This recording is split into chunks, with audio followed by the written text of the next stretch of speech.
Karena di setiap hembusanmu ada kehendak dan hukum Allah Subhanahu wa taala, maka ridhoilah satu hembusan nafasmu, berbaik sangkalah kepada Allah. Dia ridho ke dalam dirinya, dia kenal dirinya, dia kenal kepada Allah, dia ridho ke dalam dirinya, dia ridho kepada Allah Subhanahu wa taala.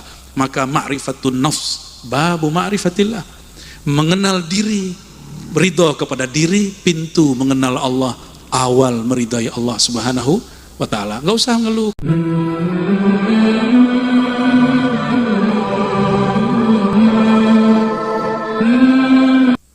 Wa kashafa lirruhi al-musyahadah. Asyhadu an la ilaha illallah, asyhadu anna Muhammadan abduhu wa rasuluh. Allahumma salli wa sallim wa barik ala sayyidina Muhammad wa ala alihi wa ashabihi ajmain. Baik, Bang Dik, Akhi Dawami, ada Buya Asfi, Buya Aldomi, dan para hadirin saudara-saudariku. Kita sekarang masuk ke hikmah yang ke-20. Tadi sudah dibaca oleh saudara kita Ustadz Dawami, Dawamu Zikri.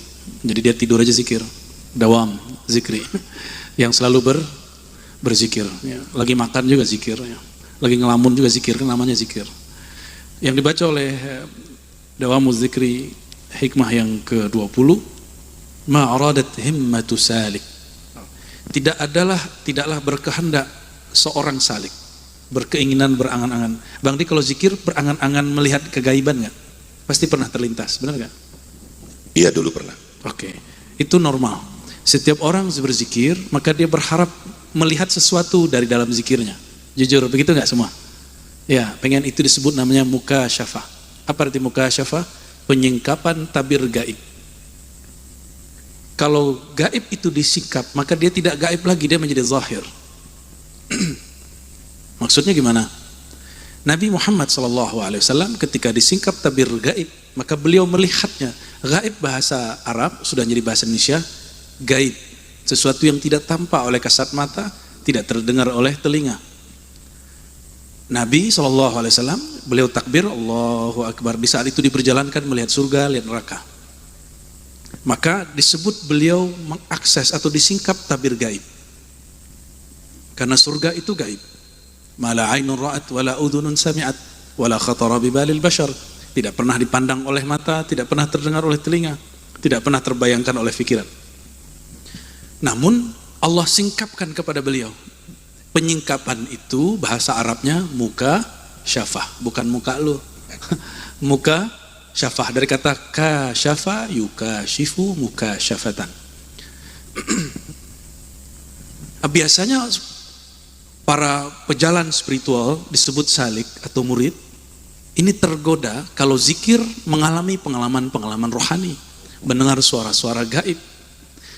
Di saat disingkapkan hal itu, yang dia lihat, misalnya dia ketemu rohaniah ini, ketemu sosok ini, terdengar kalam ini, kalam itu, maka sir kolbunya akan berkalam. Alladzi tatlub amamak, kamu jangan berhenti di sini, jangan asik dengan yang kamu lihat, jangan asik dengan yang kamu dengar. Kenapa? Tujuanmu masih jauh di depan. Apa tujuan kita berzikir? Ilahi anta maksudi wa ridhaka matlubi. Hanya ingin mencapai kesadaran bertuhan dan ingin mendapatkan keridhaan Allah Subhanahu wa taala. Enggak lebih dari itu, ya. Jadi kalau ada zikir-zikir untuk naik pangkat, zikir untuk buka tabir gaib, zikir mengaktifkan Nur Muhammad, saya enggak percaya. Ya, itu bertentangan semuanya dengan nur yang ada dalam diri. Nggak ada istilah zikir pengaktifan Nur Muhammad SAW.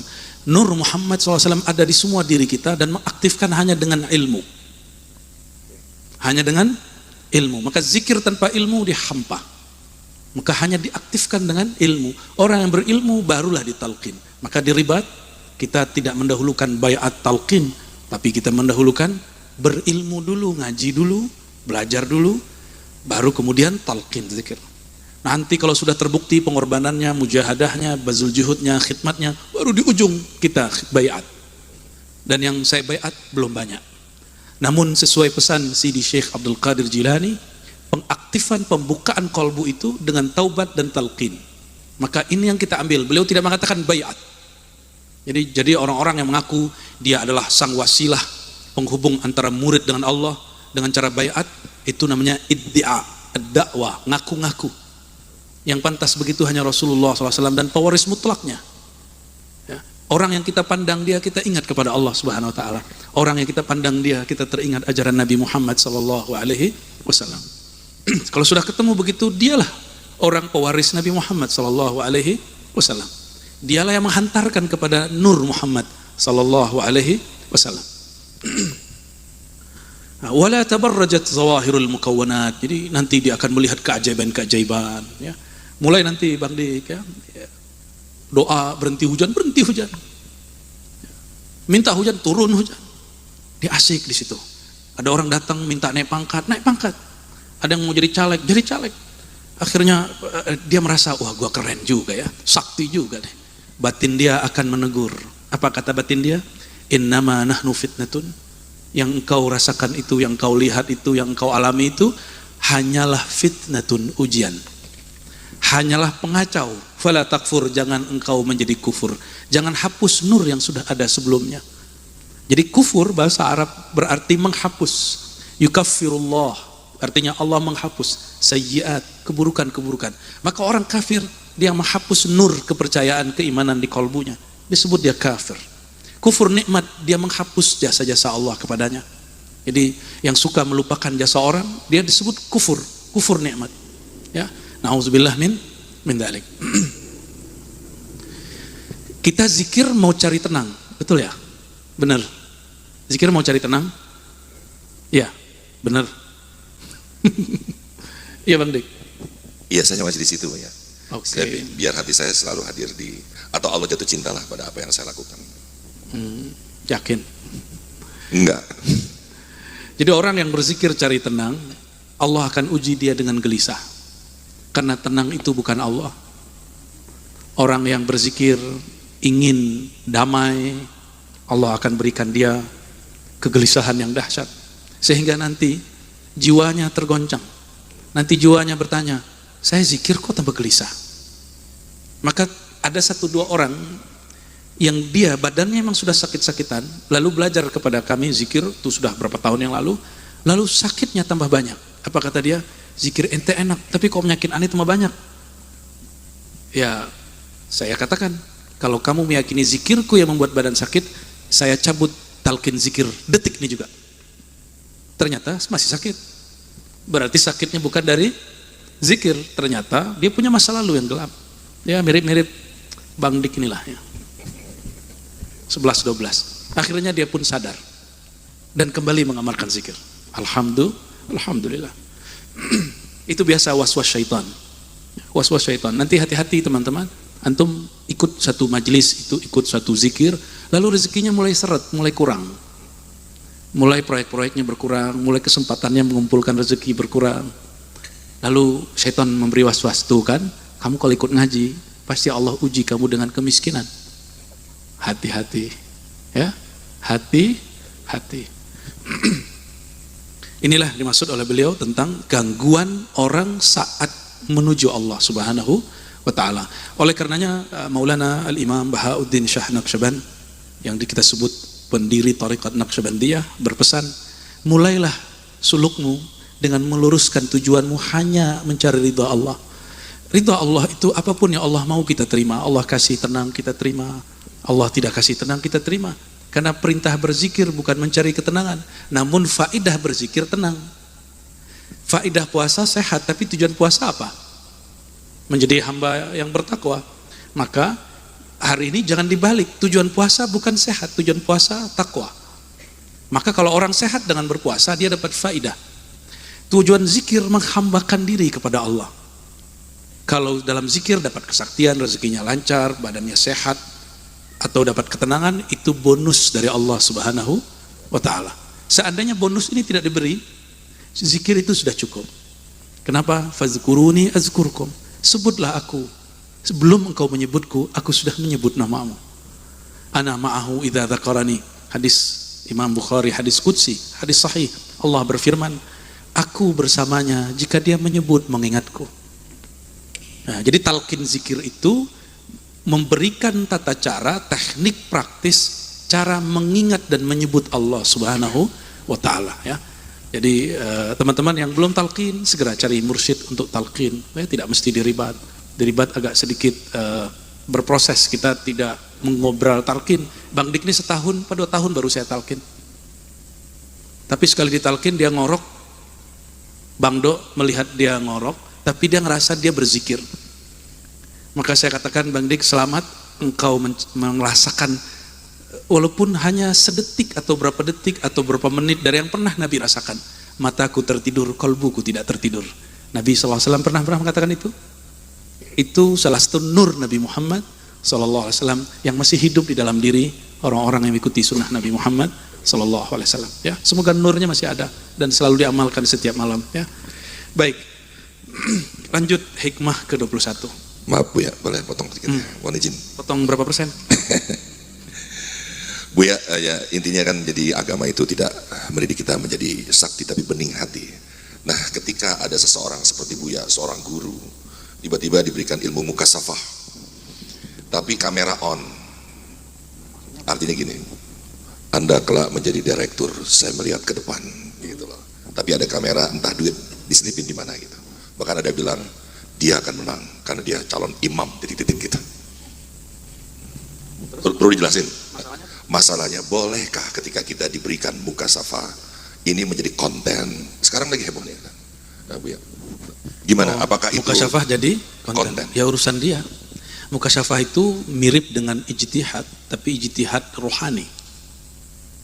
Ijtihad itu misalnya ada satu persoalan, lalu saya carikan dalil untuk mengetahui hukumnya atau cara penyelesaian masalahnya, itu disebut ijtihad.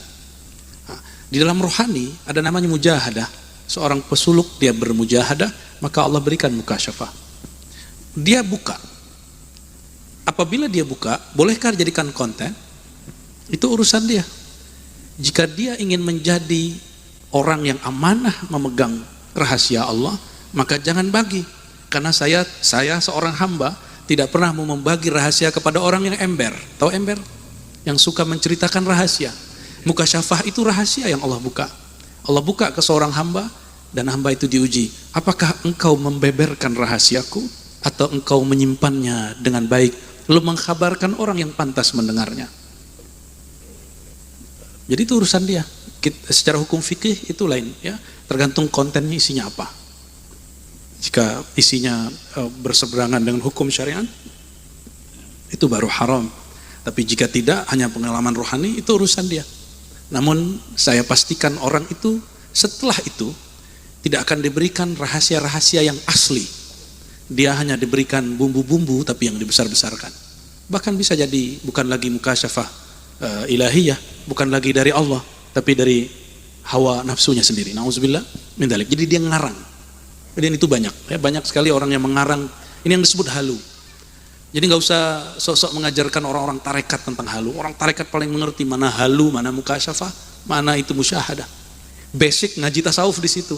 Hari ini ada orang yang anti tarekat ngaku asu aja, lalu sok-sok memberantas halu. Ternyata dia sendiri yang halu. Ya, nauzubillah min dzalik. Tahu halu? Halusinasi. Ya, buat istilah lagi lucu-lucu lah mereka itu ya. Ternyata buat konten juga. Jadi pemberantas mukasyafah buat konten juga. Ya, sama aja. Intinya pengen viral ya, bukan ilahi anta maksudi. Naudzubillah min dzalik.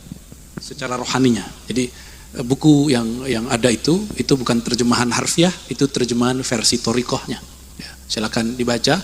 Next jika ada umur saya akan tuliskan syarahnya.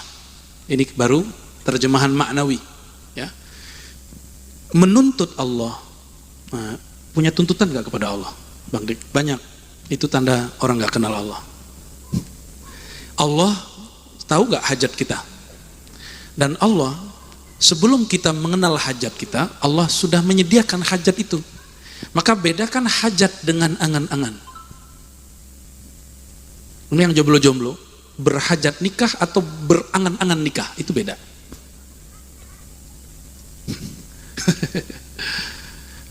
Ada orang bekerja, dia ingin kaya. Dia hajat kaya atau dia berangan-angan kaya, itu lain. Saya perlu motor, saya perlu mobil, dengan saya berangan-angan ingin punya motor dan mobil, itu beda. Yang menyiksa itu angan-angan. Saya perlu ngajar melalui online dengan saya ingin viral, itu beda. Karena sahabat kita, saudara-saudara kita tidak mungkin semua hadir malam ini, maka sudah menjadi keniscayaan, keharusan, kewajiban kita membuka kajian online. Bukan kita ingin terkenal melalui kajian online. Bang Dik ini sudah pernah terkenal, puncak terkenalnya, maka dia nggak perlu. Dia sudah beres dengan masalah popularitas, insya Allah nih Bang Dik ya. Nggak tahu kalau di samping Ane ini masih jomblo soalnya. Ya. Itu beda, itu dua hal yang beda. Maka Ustadz Kiai yang ingin viral melalui sosial media dengan angan-angannya, dia tersiksa kalau ada Ustadz baru muncul terkenal. Wah, saingan baru nih, sama kayak artis muncul artis baru, kayak musisi muncul musisi baru, kayak penyanyi muncul penyanyi baru. Apalah bedanya? Ustadz masa terganggu karena ada Ustadz baru, karena dia berangan-angan terkenal. Beda, ada orang yang menjadikan sosial media hanya alat untuk memperkenalkan Allah, bukan untuk memperkenalkan diri. Itu yang disebut di dalam Al-Quran, وَمَنْ أَحْسَنُ قَوْلًا مِمَّنْ دَعَى إِلَى اللَّهِ. Siapakah orang yang kata-katanya lebih baik daripada orang yang mengajak kepada Allah, bukan mengajak kepada dirinya. Jadi ini yang mesti kita luruskan, dan mohon saudara-saudara yang berkhidmat di Ribat saling mengingatkan kepada teman-temannya bahwa kita bukan pengen syuhrah, popularitas, kita tidak ingin viral-viralan, tapi kita sedang ingin mempopulerkan kajian-kajian kerohanian untuk mengenal Allah Subhanahu wa Ta'ala. Dan itu perintah dari guru-guru mulia yang perintahnya berasal dari Sang Maha Guru Nabi Muhammad sallallahu alaihi wasallam. Apa ayatnya di Quran? Fa'lam annahu la ilaha illallah. Maka ketahuilah. Kalau ketahui berarti ilmuilah, carilah ilmu mengenai bahwasannya la ilaha illallah, tiada yang berhak disembah kecuali Allah, ya.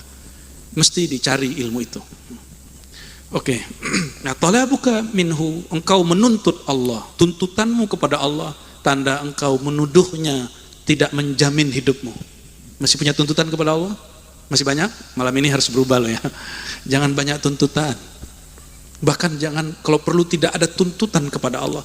Karena orang yang menuntut kepada Allah berarti dia sedang mendemo Allah dan dia berprasangka buruk kepada Allah. Orang yang berprasangka buruk itu dia sedang melakukan salah satu dosa batin, yaitu su'uzzan billah, berburuk sangka kepada Allah. Itu rukun imannya dapat rusak, rukun iman pertamanya rusak. Nauzubillah min, batal tidak, rusak dia. Kalau rusak, kita punya kendaraan tidak dapat jalan. Iman itu energi yang ada di dalam kendaraan rohani. Jika ini rusak, bagaimana rohaninya mau jalan? Maka banyak rohani orang stagnan, stuck, tidak bergerak sama sekali.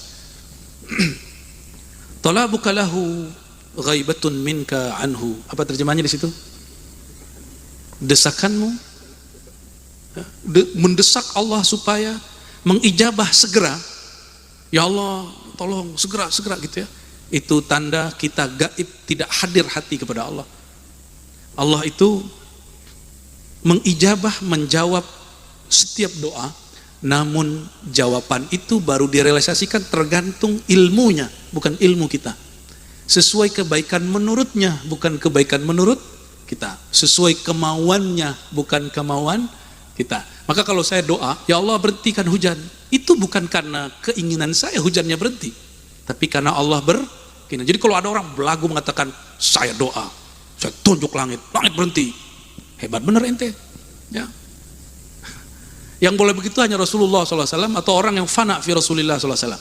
Rasulullah mengatakan, ya Tuhan Syams, matahari, tahan sebentar, Sayyidina Ali sedang sholat. Boleh.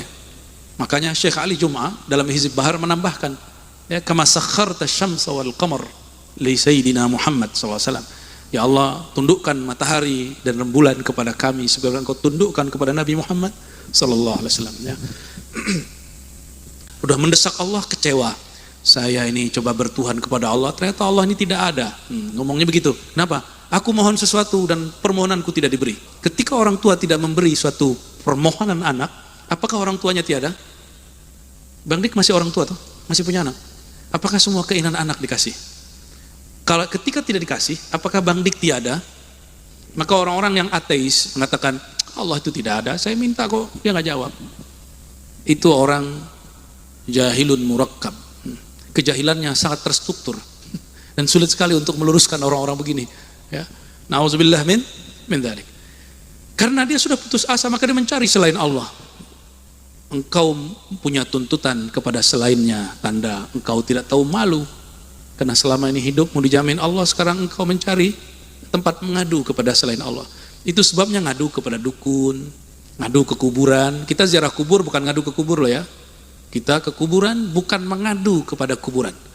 Untuk apa kepada kuburan? Zurul kubura fa innaha tudzakirul maut, hadis sahih Muslim. Ziarahilah kubur kan dapat melembutkan hati, mengingatkan kematian. Maka orang-orang yang membid'ahkan ziarah kubur, dia biasanya suudzon, buruk sangka kepada yang suka ziarah kubur. Ini wajah-wajah suka kuburan ini ya. Kayaknya sudah ke Habib luar batang tuh ya. Saya mau tanya, antum nyembah kuburan enggak? Pasti enggak. Lalu kenapa mereka nuduh antum nyembah kuburan? Terus ada ustadz yang katanya S3 di Madinah, terus mengatakan bahwa orang yang mengadakan haul abah grus kumpul mengingat kematian abah grus kumpul itu orang bodoh. Itu orang jutaan bro, dan itu separuhnya ulama, dia bilang bodoh. Baru belasan tahun kuliah udah berani mengatakan orang yang punya sanad hadis di dunia itu Syekh Yasin, dan Syekh Yasin menurunkan sanad hadisnya paling banyak kok murid-murid abah grus kumpul. Paling banyak orang-orang Banjar, ya. Saya tidak melebih-lebihkan karena saya banyak dapat sanad dari sana. Ya. Tapi biasa, ya, suka menuduh. Nih hati-hati. Kita kalau nggak paham, kita lebih baik diam, ya. Talabuka min ghairihi liwujudi bu'dika anhu. Tiadalah engkau meminta kepada selain Allah, menuntut kepada selain Allah, punya harapan kepada orang berpangkat. Bang Dik kan habis didatangin sama calon 0 sekian tuh. Ada harapan nggak ke dia? Minta menang lagi kan? Dijawab deh. Iya. Punya harapan tuh? Sama sekali enggak ya Buya. Beneran. Karena saya murid Buya. Alhamdulillah. Enggak, jadi gini Buya, ini mesti dijelaskan karena juga banyak yang memaki-maki saya. Saya nggak punya pilihan Buya, 1, 2, 3, karena saya kan dekat sama Buya. Gimana Buya, saya tahu gitu pikirannya. Maksudnya apa nih? Ya Buya juga nggak gembar-gemborin gitu. Iya, iya. Nah tiba-tiba dia datang. Yes. Kan wajib tuan rumah mendoakan, memberi air putih, kalau nggak ada apa-apa kasih senyuman. Masya Allah. Nah setelah itu pemilihan Buya. Kalau nggak kan saya langsung naikin ke konten, ke dunia. Saya enggak Buya. Begitu dia sudah menang, berarti kan tidak ada bab-bab saya mempromosikan dia. Ingat saya murid Buya. Saya jaga marwah itu. Masya Allah. Takbir. Tahmid, tahlil, tahlilan. Allahumma salli ala Muhammad. Insya Allah, ya, diberkahi Bang Dik ya. Jangan, kita boleh mendukung siapapun, tapi jangan menaruh harapan yang tinggi kepadanya. Mohon maaf, jangan taruh harapan kepada kawan, kepada guru, kepada mursyid, kepada wali-wali yang sudah meninggal, jangan. Harapan kita hanya agar Allah meridhoi kita, nggak lebih. Harapan kita hanya agar Allah ridho. Allah kalau sudah ridho, jika kita tersalah keliru, Allah akan maafkan. Tapi kalau Allah tidak ridho, ibadah 70.000 tahun tidak diterima. Kok bisa? Karena dia ibadah bukan mencari ridho Allah, tapi mencari ridhonya sendiri. Ya, barsisa. Allah kasih yang dia ridhoi. Dia ingin sakti, dikasih sakti. Dia ingin disowanin ribuan orang dan banyak orang naik pangkat karena berkunjung kepada barsisa. Tapi karena dia telah memberhalakan popularitas dan kesaktian, populer sebagai orang zuhud, populer sebagai wali Allah, maka dia malu ketika punya maksiat. Datanglah iblis waktu tangannya dibelenggu. Apa kata iblis? Barsisa, engkau besok akan dieksekusi di hadapan banyak orang. Malunya bukan main. Terbitlah rasa malu dalam hati dia. Maka si iblis tahu kelemahan Barsisa. Dia berharap kepada orang yang dapat membebaskan dia malam itu. Apa kata si iblis yang menyamar jadi seorang syekh? Barsisa, maukah engkau berjanji? Aku bebaskan engkau malam ini, tapi engkau janji satu hal. Siap. Belum selesai iblis itu bicara, dia mengatakan siap. Sujud kepadaku. Maka dilepaskan. Ketika dia berlepaskan, baru saja sujud, malaikat maut datang dan dia mati. Mati kafir musyrik. Seorang yang dikenal wali, sakti. Itu kalau antum kan masih duduk di tanah ya, di atas stiker ya, sama kursi. Itu Barsisa kalau ada orang datang nggak muat, dia tiup naik ke atas. Naik. Dulu belum ada bangunan berlantai 3, berlantai 7, dan itu naik ke atas. Ya. Maka istiqomah itu bukan dari keramat, tapi istiqomah itu adalah dari kesungguhan orang menjadi hamba Allah Subhanahu wa taala. Oke, lanjut hikmah. 22. Tanya dulu. Tanya dulu ya. Ma'rifat tertinggi itu adalah ilmu yang paling dasar. Dia tinggi, tapi sebenarnya dia di dasar. Apa itu? Rukun Islam pertama, syahadatain. 2, syahadat. Maka apabila mengalami hal yang seperti itu, baca syahadat. Nih tips, kalau zikir ngalamin aneh-aneh, baca apa? Syahadat ya. Jika itu syaitan, langsung dia pergi. Jika itu dirinya, hawa nafsunya, langsung itu batal. Jika itu angan-angannya, langsung angan-angannya tunduk. Disyahadatkan. Apa makna syahadat? Aku bersaksi, itu terjemahan. Aku bersaksi tiada Tuhan selain Allah, itu terjemahan Bang. Syahadat itu aku bersaksi diriku lebur berasal daripada ciptaan Allah, dari nur Allah, nur Nabi Muhammad sallallahu alaihi wasallam. Leburkan diri, kembalikan diri kita kepada asal. Jadi kalau tiada Tuhan selain Allah, hambar. Ya. Betul, itu terjemahan yang benar secara bahasa. Ya, aku leburkan diriku, aku kembalikan diriku kepada asal diriku. Tiadalah tulang, tiadalah tanah, tiadalah daging, tiadalah rambut, kecuali dari nur Allah, nur Nabi Muhammad SAW. Kita leburkan diri kita. Itu syahadat. Jadi jika diri ini sudah lebur, angan-angannya lebur gak? Jika diri ini sudah lebur, muka syafahnya lebur gak? Lebur semua. Jika diri ini lebur, maka halunya pun ikut lebur. Selesai. Tapi karena kita belum meleburkan diri ini di dalam nurnya Allah, sedangkan Nabi Muhammad SAW selalu berdoa, Allah maj'alni nura, ya Allah jadikan aku nur. Kalau terjemahan bebasnya, ya Allah leburkan aku dalam nur Engkau. Hatta seorang Nabi Muhammad SAW yang merupakan nur, ingin dileburkan dalam nur Allah. Inilah yang disebut nurun ala nur. Nur yang lebur dalam nur. Cahaya yang berlipat dengan cahaya. Nah, semoga nur ini terbit dalam kolbu kita semua. Ya. Jadi gimana caranya supaya kalau menghadapi pengalaman rohani bersyahadat? Maka sebelum zikir wajib bersyahadat. Di dalam berzikir mengalami sesuatu, baca syahadat. Ya. Karena tujuan kita hanya ingin menyaksikan Allah Subhanahu wa Ta'ala. Sudah Bang Dik? Luar biasa Bu ya. Lebih dalam lagi nih ya. Aku bersaksi tiada Tuhan kecuali Allah. Apakah kita memang nanti kalau pulang menghadap Allah dipertanyakan kesaksian itu? Ya. Nanti ditanya. Kita pernah melihat dalam arti bukan wujud ya. Gimana ya? Aku bersaksi, sedangkan yang dapat menyaksikan Allah hanya Allah itu sendiri. La tudrikul absar wa huwa yudrikul absar, surat Al-An'am. Tidaklah ia dapat dicapai oleh pandangan, tapi semua pandangan dicapai oleh Allah Subhanahu wa Ta'ala. Maka untuk menyaksikan Allah mesti meminjam pandangnya Allah. Bagaimana caranya? Tidak boleh ada dualisme, mesti hanya ada wujudnya. Ya, kullu man 'alaiha fan, segala sesuatu binasa kecuali hanya wajah Allah Subhanahu wa Ta'ala. Maka lenyapkan diri dalam nurnya, Allah akan terbitkan nur Allah Subhanahu wa Ta'ala, barulah terlihat. Teman-teman, saudara-saudariku, kalau lampu mati, lentera mati, mata dapat lihat? Oke, sudah paham maksudnya? Apa fungsi nur Allah? Supaya basirah kita melihat dengan nurnya. Jika nur ini warnanya merah, maka kita melihat objek semuanya silau dengan merah. Tapi jika nurnya putih, terang, kita melihat sesuatu dengan objektif. Maka nur mana yang kau pilih?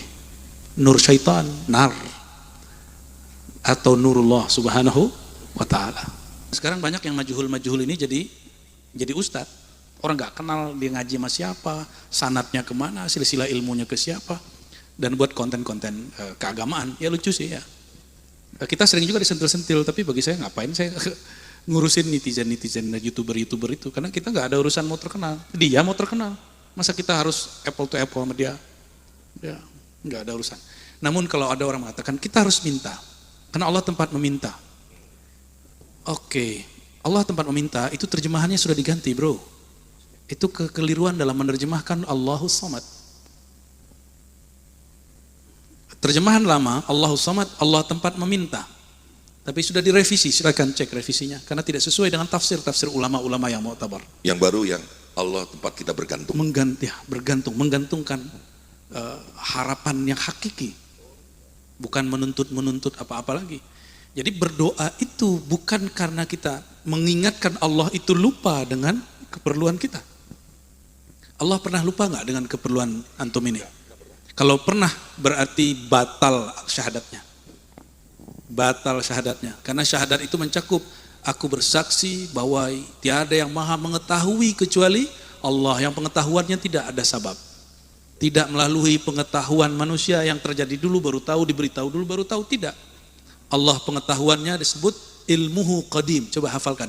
Ilmuhu qadim. Ilmunya qadim. Apa makna qadim? Ma la yasbiquhu adamun. Yang tidak pernah tidak ada.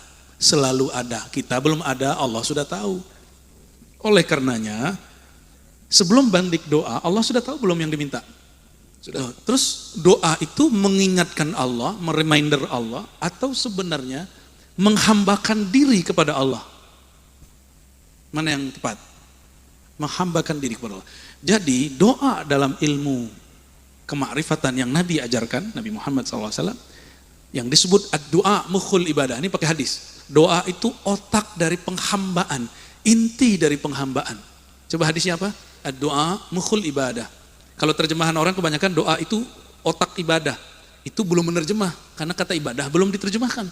Coba kita terjemahkan. Ad-doa, berdoa, meminta Allah adalah inti daripada penghambaan. Maka penerjemahan yang salah terhadap teks keagamaan berimplikasi kepada salah memahami Allah Subhanahu wa taala. Jadi perlu, oleh karenanya nggak boleh berhenti ngaji sampai tua, bahkan kalaupun sudah ulama, sudah jago baca kitab, mesti tetap baca kitab yang di sini. Iqra kitabak, baca kitab yang di dalam dadamu. Kitab yang mengenal siapa hamba, siapa yang menciptakan hamba, siapa ruhnya, siapa yang menghembuskan ruhnya. Itu yang kitab di dalam itu ngerti itu. Ini pasti ada yang suka menulis novel, nulis catatan, atau nulis jurnal, nulis buku. Makna sudah muncul di dalam ini, lalu ditumpahkan dalam tulisan. Bukan tulisan dulu, baru makna. Maka sebenarnya di dalam ini ada makna-makna, itulah kitabak, itulah your book, bukumu, kitabmu. Nah, kalau kitab ini sudah terkoneksi dengan nurullah, maka Allah berkalam alif lam mim, alif lam mim, dzalikal kitabu la raiba fi. Itu kitab, tidak ada lagi keraguan di dalamnya. Keraguan itu ada di dalam dada. Kalau orang sudah mantap percaya kepada Allah, hilang keraguannya. Maka Alkitab di situ oleh para ulama ahli rohani itu adalah kitab yang ada di dalam dadamu. Dan Allah menurunkan Al-Quran ke dalam dada Rasulullah SAW.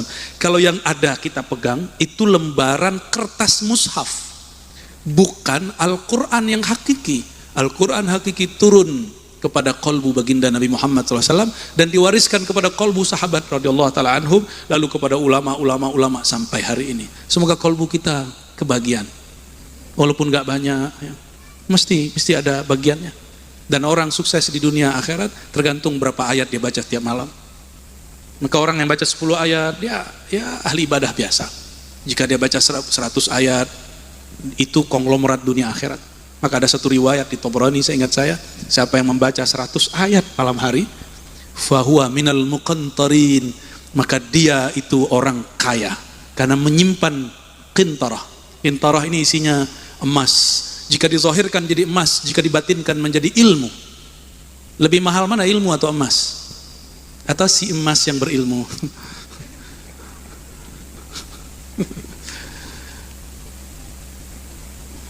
Oke. Naik kelas lagi kita. Tadinya doa adalah meminta kepada Allah. Sekarang doa itu adalah cara seorang hamba mengetuhankan Tuhannya. Fix? Good ya. Baik, pertanyaan dari majelis ribat yang ada di Buaran, monggo. Ya, silakan. Sebut nama dari. Assalamualaikum warahmatullahi wabarakatuh. Assalamualaikum warahmatullahi wabarakatuh. Izin Bu ya, Bang Dik, penanya tetap. Fajar. Kenapa penanya tetap? Karena sejak melihat Buya, pertanyaan saya banyak banget. Tapi ketemu cuma boleh nanya satu. Banyak. Kenapa? Sebelumnya juga izin saya cerita dikit. Dulu saya orang yang membitah-bitahkan yang seperti ini. Yang saya bitah-bitahkan bapak saya sendiri. Tapi saya udah ngaji kemanapun ketemu Buya, satu-satunya Ustadz yang bisa bikin saya minta ampun sama bapak saya, Buya Rozi. Makanya sampai sekarang saya masih ngaji sama Buya. Terima kasih banyak ya Buya. Jadi saya bisa ngerti itu. Dan saya udah minta maaf sama ayah saya. Setiap saya ngaji saya kasih lihat YouTube-nya. Baik, pertanyaannya Buya. Sejak Ramadan kemarin saya mengamalkan zikir dari Buya, nggak langsung tapi lewat YouTube, tapi kan saya udah minta ya Buya, qabil tu bil jasa. Saya praktikkan ta'awuz, syahadat, istighfar 100, syahadat 100, la ilaha illallah 100, subhanallah wa bihamdi, subhanallah aladzim 100, ditutup dengan subhanallah wa bihamdi ada dalkihi gitu. Sampai hari ini saya praktekin. Habis sholat subuh, habis sholat maghrib. Pertanyaannya, pertama kali saya praktekin itu hari-hari pertama nggak bisa Bu ya. Baru setengah saya tidur. Itu hampir 7 hari pertama. Awalnya tuh gelisah dulu, baru tidur gitu. Nggak kuat gitu. Terus saya nanya ini zikir apaan gitu. Tapi karena saya yakin saya terusin gitu. Sekarang udah nggak tidur lagi, cuman begitu ditutup kadang-kadang suka lemes aja gitu. Pertanyaan saya apa saya lanjutin? Karena saya merasa ini baik buat saya nggak mungkin cerita, ntar rasanya hilang kalau saya ceritain gitu kan, jadi saya nggak ceritain. Kedua, kadang yang tadi Buya jelasin ada visi-visi bahwa kolbu itu kayak kolbu saya udah kebuka tapi masih ada yang kekunci gitu. Terus kadang kayak ngerasa ya itu hanya sekedar gumpalan kotor, ketika kita zikir kayak disiramin aja gitu. Kadang-kadang yang ngerasa lapang tapi nggak ada rasanya sama sekali gitu. Yang terakhir Buya, kita kan ini sholat ya, zikir orang Islam. Kenapa jin masih bisa masuk ke tubuh kita berbuat kerusakan? Kalau ada zikir apa yang bisa menghalau atau jangankan deket gitu, maju aja dihancur. Kenapa? Mungkinkah ini ujian dari yang tadi Buya ceritakan? Cuman ujiannya jin gitu misalnya. Saya mohon maaf ya Buya, tapi saya harus tanyakan karena saya harus ngerti. Jazakallah khair. Terima kasih. Warahmatullahi wabarakatuh. Penanya langganan. Fajar. Buya sebelum Buya udah ingat ya pertanyaannya ya? Itu aja dulu. Jawab dulu. Oke. Soalnya banyak pertanyaannya beranak. Apakah zikirnya dilanjutkan? Itu ya, karena mengalami yang tadi. Ya, wajib dilanjutkan, namun ditambahin sholawat, syahadatnya diringkas jadi 3 kali. Oke, tahlilnya tetap 100, jadi syahadatnya cukup 3 kali, lalu sholawatnya mesti lebih banyak, minimal 100. Jadi zikirnya terlalu hot, makanya mau tumbang itu. Maka orang kebakar isim zat nama Allah mesti diobati dengan sang kekasih Nabi Muhammad sallallahu alaihi wasallam, langsung itu adem insyaallah ya. Yang kedua, kenapa kita zikir kok jin masih? Jin itu, syaitan itu difitrahkan mengalir di seluruh pembuluh darah. Inna syaitan yajri majrad dam, hadis sahih Bukhari. Syaitan mengalir di semua pembuluh darah. Maka orang untuk kesetanan nggak perlu kesurupan. Kesurupan itu gampang. Yang paling sulit ngurusnya adalah orang kesetanan.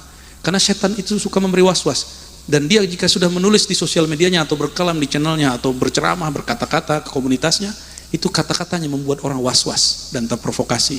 Orang-orang itu syaitan bertubuh manusia. Itu lebih rumit, itu nggak bisa diruqyah. Kalau jin, ruqyah sebentar selesai, pergi jinnya. Tapi kalau orang kesetanan, dia tidak tahu kalau dirinya syaitan. Maka syaitan itu sifat. Kalau iblis itu orangnya, itu zatnya iblis, zatnya jin. Tapi kalau syaitan, sifat jika itu ada sifat-sifat itu ada pada jin, maka dia syaitan. Jika ada pada manusia itu syaitan. Dan Nabi pernah mengatakan sallallahu alaihi wasallam, ketika ada ular atau anjing hitam, anjing jahat, anjing galak mengganggu sholat, maka sholat boleh diputus lalu kita membunuh ular itu. Kenapa? Fa innahu syaitan. Itu disebut syaitan karena membuat was-was. Pernah terganggu nggak sholat ketika ada binatang-binatang tertentu? Ya, apalagi yang suka hiking ya, suka naik ke gunung-gunung, itu akan merasakan itu. Berarti syaitan kullu syai'in yuwaswisu fis sudur. Ini kaidahnya. Segala sesuatu yang memberi was-was ke dalam dada, maka dia disebut syaitan. Jadi jangan-jangan kadang handphone dapat jadi syaitan. Mesti syahadatin dulu kalau mau baca itu ya. Handphonenya nggak usah syahadat, kita yang syahadat. Oke, jadi kok jin masih sanggup? Kalau betul zikirnya sudah bertahta di dalam kolbu, mustahil jin dapat masuk. Saya jaminannya. Kecuali antum zikirnya baru menyebut, belum mengingat. Baru burung beo. Assalamualaikum, assalamualaikum. La ilaha illallah, la ilaha illallah. Allah, Allah. Jadi YouTube itu ada zikir Allah Allah 3 jam non-stop. Ya, apakah dia mendapatkan nur? Di YouTube itu juga ada khatam Quran 30 juz. Handphonenya duluan masuk surga itu. Bukan, ya. Yang berbeda ada satu hal, ada ruh di dalam yang membaca. Nah, ini yang membedakan kita dengan benda-benda yang kita sebut smartphone itu. Maka saudara-saudariku yang makan Allah, terutama Fajar ya, bagus, terima kasih kabar baiknya, sudah minta maaf kepada orang tua ya, sering-sering minta maaf, mumpung masih hidup, jadikan mereka wasilah kita masuk surga, ridha Allah subhanahu wa ta'ala. Maka jika mau cari tahu Allah ridha, lihat orang tua sudah ridha dengan kita atau belum. Dan orang tua ada dua, ada orang tua rohani, ada orang tua jasmani. Orang tua jasmani, orang tua biologis. Orang tua biologis rata-rata hanya mendoakan kemaslahatan dunia, tapi orang tua rohani mendoakan anak-anak rohaninya selamat dunia akhirat. Kira-kira lebih kuat mana orang tua itu?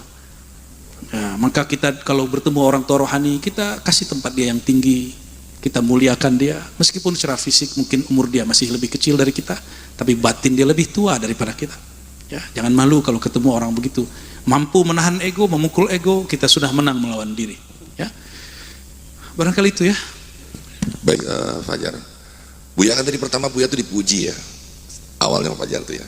Katanya seorang kekasih Allah itu kalau dipuji dadanya sesak gitu ya. Nah saya mau tanya Buya, kita kan masih sering Emang dipuji. situ kekasih Allah. Buya, orang ngomongin Buya. Pemirsa, tadi saya ngomongin tentang Buya. Buya kan tadi dipuji. Nyesek gak gitu? Kata seseorang. Seseorang itu siapa? Walinya Artinya ya? ya ulama lah. Ya. Ulamanya wali gak? Ulama masuk. Pokoknya gini Buya. Ya. Kalau dia kekasih Allah, dadanya sesak. Kalau sedang dipuji. Itu dia baru ulama awam, ulama zahir. Ulama zahir, zahid, kata Ibn Athaillah. Saya menggunakan manhaj Ibn Athaillah, karena tarikot kita salah satunya tarikot Ibn Athaillah, yaitu Syadzili. Apa kata Ibn Athaillah sekandari? Jika engkau dipuji, maka lihatlah bahwa yang terpuji itu adalah zat yang melekatkan nur keindahannya pada dirimu. Enggak perlu dada sesak, biasa aja. Nah pertanyaannya Buya, belum selesai. Apa yang harus kita lakukan gitu Buya? Oke, jadi tidak ada indikator wali Allah kalau dipuji, kekasih Allah kalau dipuji dadanya sesak. Ya. Tapi orang-orang yang sampai di martabat zuhud, dia takut dipuji, dia takut dicaci, dua-duanya. Makanya mohon maaf, orang yang berjuang dengan kami berkhidmat dalam jalan ini, kalau baru martabat zuhud gugur di tengah jalan. Karena dia berubah jika dipuji, dia goyang ketika dicaci. Ya. Di-tag dikit, dikata-katain dikit, baper, kepikiran semasuk sholat. Ya, dikomentarin dikit di kolom YouTube, langsung kemudian kepikiran 2 hari 3 malam. Ya, nggak begitu ya. Kalau kita memang hamba Allah, jika hamba dikata-katai pantas, jika dipuji cukup katakan yang kau puji itu sebenarnya Allah, karena Allah membaguskan penglihatan tentangku di hadapanmu. Karena Allah menutup aibku di hadapanmu, maka yang terpuji dia, bukan aku. Jadi nggak perlu sesak. Ibn Athaillah sering mengatakan orang yang takut memegang dunia, takut dengan pujian, karena dia zahid. Tapi kalau arif ahli ma'rifat tidak. Ahli ma'rifat ruhnya stabil, ruhnya tidak terganggu dengan hal-hal begitu. Dia sibuk memandang Allah. Mau dunia berubah, mau presidennya berubah, mau viewernya berubah, mau muridnya kurang bertambah. Murid 1, murid 1000, murid 1.000.000 bagi dia sama. Dia sendiri, dia bersama, bagi dia sama. Karena kullu man 'alaiha fan, segala sesuatu di sisi Allah binasa. Yang nyata hanya wajhullah, wajah Allah subhanahu wa ta'ala. Orang ini asik sudah dengan wajah Allah. Kita Bang Dik kalau awal-awal jatuh cinta kepada seseorang, maka yang ditatap hanya wajah dia di kelas. Lupa dengan wajah yang cantik yang lainnya. Apa senang sama yang ganteng? Gawat itu. Jadi kita kalau senang, kita hanya menatap dia. Sebenarnya yang kita tatap bukan wajahnya, tapi keindahan Allah yang Allah berikan kepada wajah orang itu. Nah, jangan terjebak pada keindahan zahir, karena sang maha zahir itu adalah Allah subhanahu wa ta'ala. Allahumma sallimna, amin ya Rabb. Buya kan tadi bilang kalau udah kelewatan zikirnya syahadat. Maksud saya yang simpel apa Buya? Buya tuh pinter, bahasanya bagus.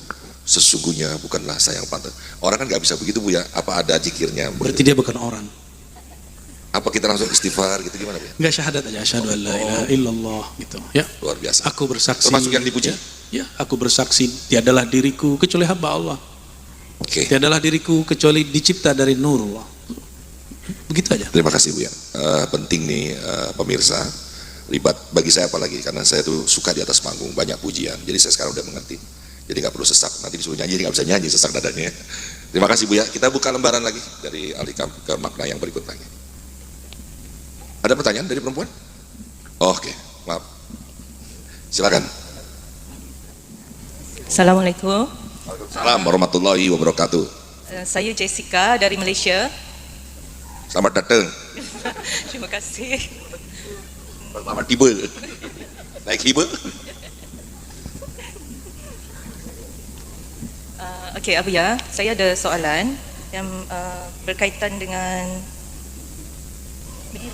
Berdiri. berdiri. Oh. Ini benar dari Malaysia? Ya, benar. Kapan tiba?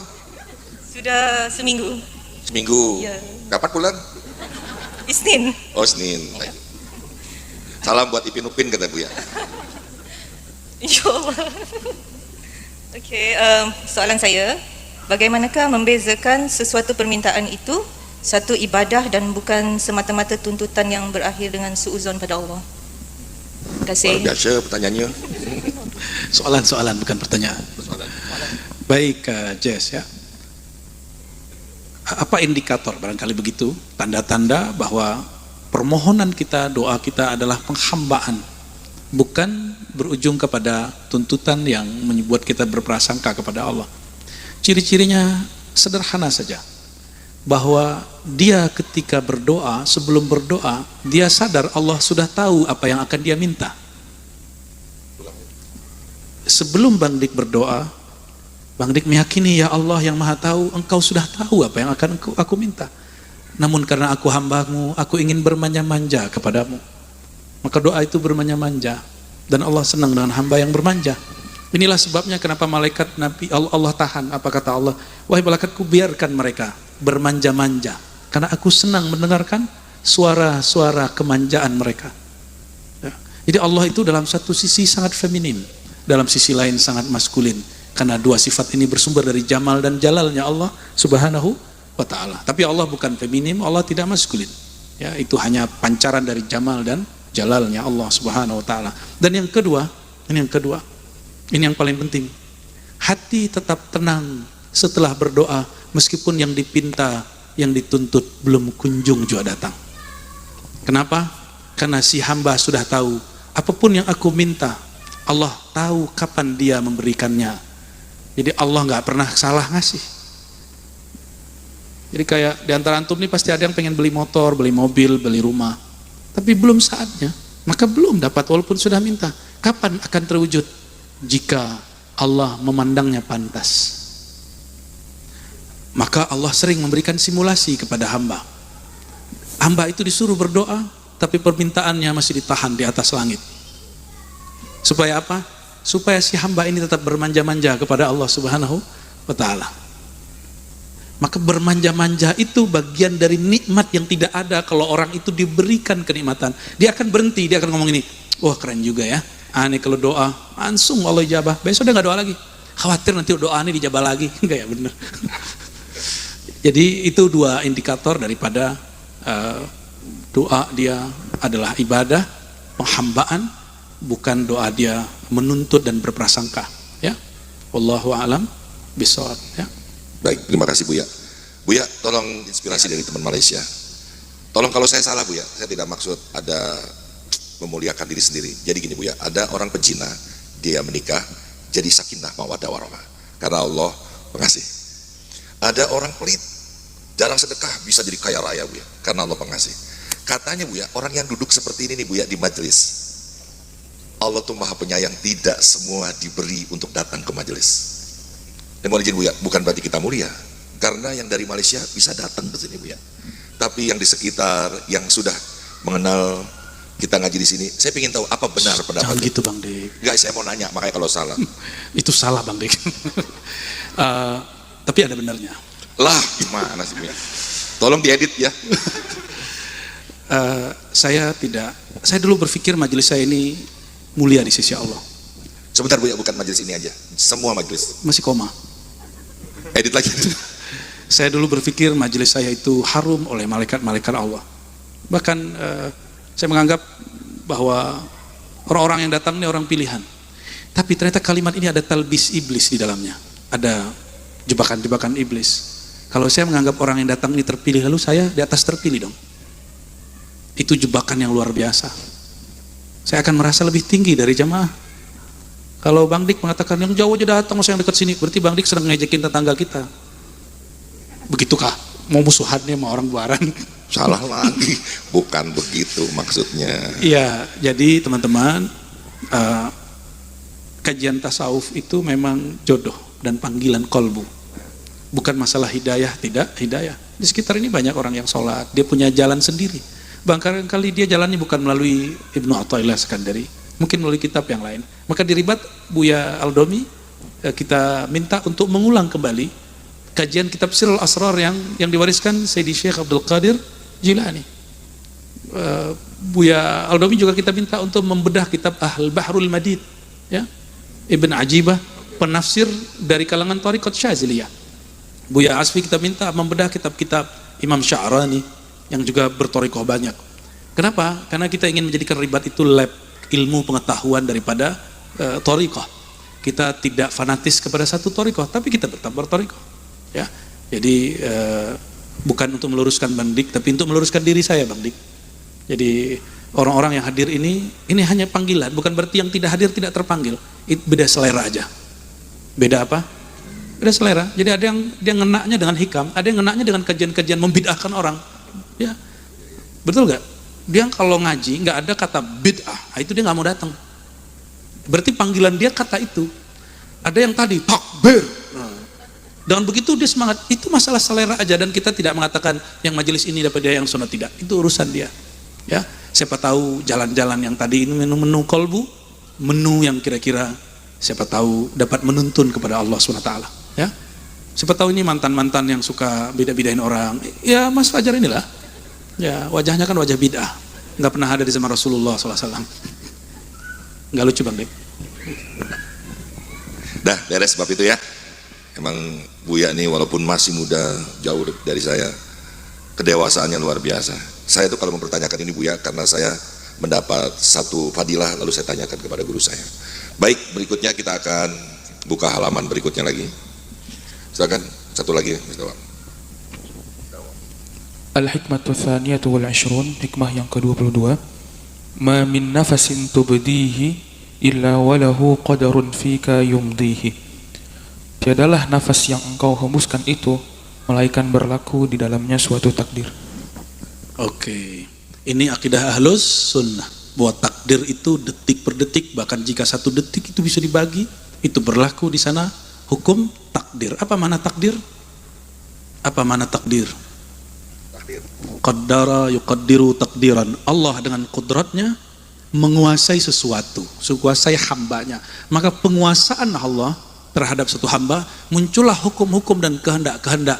Hukum dan kehendak Allah itu yang disebut takdir.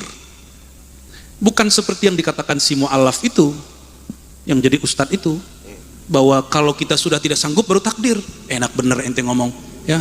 Itu syahadat lagi deh itu, karena rukun Islam, rukun iman yang keenam gak sah. Karena dia mengatakan kalau kita sudah tidak sanggup berikhtiar baru takdir. Ya salam. Ini akibat tidak nyantri, nggak ngambil dari orang bersanad, cuma tren-trenan jadi dai. Ya, mohon maaf, ini perlu, saya jarang agak tegas dalam bab kerohanian, tapi bab iman, bab akidah kita mesti ada ketegasan. Karena orang-orang diam, orang takut dicaci karena orang ini viral. Ya, kita nggak boleh sebut nama dia, tapi tahu aja lah nanti. Al-isnad minad din, bersanad bagian dari agama. Karena dia tidak mengambil sanad iman dari ahli iman, maka dia mengatakan bahwa rukun keenam itu nggak begitu cara memahaminya.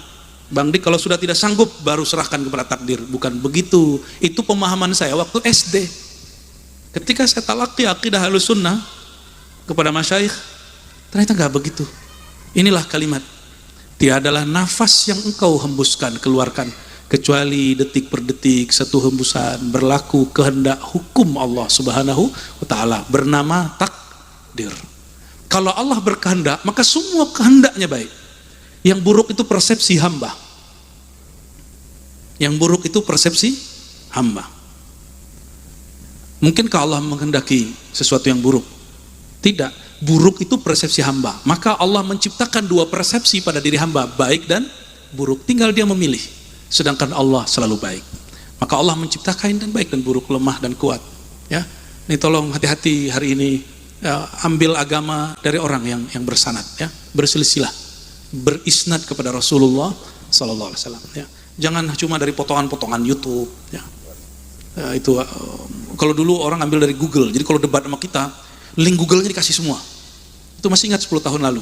Pas musim YouTube rame, orang sekarang kalau debat kasih link YouTube, ngeri juga itu ya. Maka teman-teman, apa kata Al-Imam Athaillah? Karena di setiap hembusanmu ada kehendak dan hukum Allah Subhanahu wa taala, maka ridailah satu hembusan nafasmu, berbaik sangkalah kepada Allah. Ada sebuah hadis yang sering saya baca dahulu kala, ya sudah banyak lama sekali. La yamutanna ahadukum illa wa huwa yuhsinu dhanna billah. Janganlah kamu mati. Siapa yang tahu mati? Buka akhir surat daripada surat Luqman, ya, wala tadri nafsun bi ayyi ardin tamut. Orang nggak tahu di mana dia akan mati, kapan dia akan mati. Ya, saya nggak tahu juga nih Bang Dik besok hari atau malam ini masih lanjut. Jangan takut Bang Dik. Jadi karena boleh jadi kita dimatikan atau tetap dihidupkan. Siapa tahu setelah ini mati. Antum lagi suudzon nama Allah, saya doa ke Allah nggak kasih, orang begini kena. Orang saya zikir kok masih gelisah. Sudah belajar thariqat, udah talqin zikir, udah ngambil ilmu ke wakil talqin fulan, kok masih begini? Itu orang yang berprasangka kepada Allah SWT. Saya sudah baca waqiah kok rezeki masih seret. Maka temenan nama Bang Rizki, namanya Bang Rizki. Oleh karenanya saudara-saudariku yang makan Allah, satu nafas, karena di situ ada takdir kehendak Allah, dan kehendak Allah bukan pilihan setelah kehendak kita. Wa ma tasyauna illa ayyasha Allah. Ini dari Quran. Tidaklah engkau berkehendak kecuali kehendakmu tunduk kepada kehendak Allah. Itu yang disebut takdir. Ini yang disebut ridha kepada takdir. Tidaklah engkau berkehendak kecuali kehendakmu, kemauanmu tunduk takluk pada kehendak Allah SWT. Kalau Allah berkehendak, kira-kira yang terbaik bagi kita atau yang terburuk? Namun karena di sini diciptakan dua persepsi baik dan buruk, orang kadang-kadang dapat was-was. Apa was-wasnya? Itu buruk. Akhirnya dia berputus asa kepada Allah. Dan orang yang putus asa, orang yang berprasangka buruk kepada Allah, dia hidup, dia akan gelisah. Dia akan suka mempolitisasi agama. Dia akan suka baca-baca ayat untuk kepentingan pribadi ketika dia kalah. Hati-hati. Ya, ini banyak sekali orang yang memperkosa ayat-ayat suci ketika yang dia mau tidak terjadi. Padahal ayat itu tidak pernah diperuntukkan untuk aktivitas dia. Ya, ini banyak sekali, mohon maaf para politisi, para orang yang suka demo, kita nggak anti politik, kita nggak anti demo. Tapi antum kalau kalah nggak usah bawa ayat. Ya, ayat itu tidak pernah turun untuk pemilu 2024. Ayat itu turun sifatnya global sampai hari kiamat. Bukan untuk kepentingan sesaat. Kalau kalah, keluarkan kalimat gentle kalau kita kalah. Ya, jangan kemudian menyalah-nyalahkan siapa lalu mengakuisisi apa. Nauzubillah min dzalik. Ya, saya agak sedih dengan fenomena ini. Ya, selam Allah jaga mereka, Allah ilhamkan keamanahan, keadilan di kalbu mereka. Amin ya rabbal alamin. Dan Allah jadikan kita istiqamah di jalannya, dan Allah terbitkan nur keridhaan di kalbu ini, sehingga apapun kehendaknya, satu nafas ini kita ridha. Satu nafas ini kita menikmati. Ingin bahagia? Ingin bahagia? Serius? Ridhoi kehendak Allah, terima kehendak Allah. Terima, ya Allah, aku terima apapun yang kau mau. Sakitkah, sehatkah, gagalkah, sukseskah, terima. Pasti bahagia. Punya penyakit di badan? Katakan, ya Allah, apapun penyakit yang kau beri, ini pasti salahku, bukan salah engkau. Aku terima, ya Allah. Itu yang disebut ridha. Orang belum disebut ridha kepada Allah jika belum ridha kepada dirinya. Ridha itu lu diri sendiri, baru ridha kepada Allah. Itu yang disebut radiyah, mardiyah. Dia ridha ke dalam dirinya, dia kenal dirinya, dia kenal kepada Allah, dia ridha ke dalam dirinya, dia ridha kepada Allah Subhanahu wa taala. Maka ma'rifatun nafs, babu ma'rifatillah. Mengenal diri, ridha kepada diri, pintu mengenal Allah, awal meridai Allah Subhanahu wa taala. Enggak usah ngeluh. Nafs, babu ma'rifatillah. Mengenal diri, ridha kepada diri, pintu mengenal Allah, awal meridai Allah Subhanahu wa ta'ala. Nggak usah ngeluh kenapa pasangan kita begini, susah diomongin, saudara begini, tetangga begitu. Coba lihat di dalam diri. Jangan-jangan diri kita juga sulit untuk dikata-katai, sulit untuk dinasihati, sulit diubah, sulit untuk mendengarkan orang, sulit disiplin. Tapi kita menyalahkan orang yang sulit. Maka nanti ini yang jomblo-jomblo kalau antum nikah, jangan cari malaikat. Ya, nggak ada pasangan malaikat. Semua pasangan itu tidak ada yang sempurna. Kalau dia sempurna, maka tidak perlu menikah. Karena sempurna, dia nggak perlu tambahan. Orang menikah karena dia tidak sempurna, disempurnakan jika berdua. Kalau nggak sempurna lagi, tanyakan kepada Bang Dik. Allahumma shalli wa sallim wa barik alaih. Orang yang suka bersedekah itu, sedari dia masih miskin sudah suka berbagi, maka ketika dia kaya, dia tidak sulit berbagi. Maka kaya itu karakter dalam diri. Mengenai harta itu fasilitas yang Allah beri kepada orang kaya. Jadi ada orang banyak hartanya, tapi dia nggak kaya, dia miskin, dia merasa kurang terus. Maka dia bukan kaya, mental dia miskin, itu sebabnya banyak orang yang berduit, tanahnya banyak, rumahnya banyak, tapi mentalnya miskin, itu sebabnya dia korupsi. Nauzubillah min dalik. Itu kena ustadz bisa. Ustadz itu juga bisa Bang Dik. Yang kemudian terganggu dengan honor. Ya, ini tanyalah Buya Asfi, Buya Aldomi, Buya Yunal. Itu nggak dikasih honor itu. Ini saya bukan lagi menceritakan keikhlasan mereka, cuma saya lagi malu aja. Ya, kita malu sebenarnya. Beliau-beliau itu berkhidmat tidak berharap.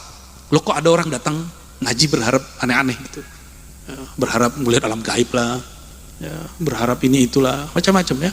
Nah, kita tidak mau yang seperti itu. La tataraqab furughal aghyar. Jangan engkau tunggu waktu luangmu. Jangan ngomong gini, nanti saya kalau pensiun saya akan tahajud, saya akan rajin sholat ke masjid. Coba lihat hari Sabtu, hari Minggu itu ada masuk kantor gak? Kalau yang kantor, kenapa engkau tidak ke masjid? Kenapa engkau tidak tahajud?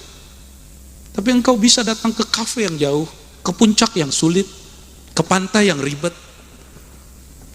Itu hanya alasan dari memang hatinya belum mau menghambakan diri kepada Allah SWT. Orang cerita pantai apa kalau di Banten itu? Anyar. Pantai Anyar bagus, datang ke sono. Giliran azan nggak mau datang, nggak mau bikin jamaah. Allah turun setiap sepertiga malam terakhir dan Allah memanggil an min da'in. Ada yang berdoa? Ada nggak yang bangun? Hal min mustaghfirin, adakah yang minta ampun? Aku ampuni. Ada nggak yang minta ampun jam 2:30 sampai jam 5? Ada. Paling 1-2 orang ya. Allah, Bang Dik kalau punya orang penting datang, tadi disuguhin, ya disambut nggak? Supaya apa? Supaya dia tidak tersinggung. Dan berapa kali Allah tersinggung dengan kita. Allah turun dengan makna yang hanya Dia yang tahu. Lalu menyapa kita, tapi kita tinggal tidur. Oleh karenanya, karena kita ini semuanya lemah dalam bab tahajud, sebelum tahajud witir 1 rakaat, 3 rakaat. Mau? Itu torikot diribat, apapun yang diamalkan, mau Naqsyabandi, mau Syazili, mau Qadiri, mau Sabani, itu wajib berwitir. Tapi ini bukan wajib syar'i, ini wajib tariqati, wajib secara manhaj. Nah, jadi kalau ada ini murid ribat, saudara kita di ribat belum witir, dia belum menjadi ikhwan ribat, belum jadi akhwat ribat. Ya mohon maaf ya, wajar kalau kemudian belum bisa khidmat dengan tepat. Kenapa? Allah pun dia cuekin, apalagi gurunya, apalagi sahabatnya, apalagi saudaranya. Allah pun dia biarkan tidur. Dia tidur, Allah manggil-manggil. Ya, kayak ente penting benar ya. Kayak Allah yang antri mendatangi rumah kita. Padahal Allah tidak pernah perlu membutuhkan kita. Kita yang perlu Allah Subhanahu Ta'ala. Jadi malam ini witir? Minimal witir lah. Masa witir aja enggak? Mau dicintai Allah? Innallaha witrun yuhibbul witra. Allah witir. Ganjil, suka esa, suka bilangan yang esa dan ganjil. Maka ganjil di kita, walaupun boleh secara fikih 3 rakaat langsung, tapi dalam manhaj yang kita anut 2+1, karena Allah suka bilangan 1, bilangan ganjil. Yang ganjilnya ganjil 1, bukan 3, bukan 7, bukan 9. Jadi 2, 2, 2, 2, 1 gitu.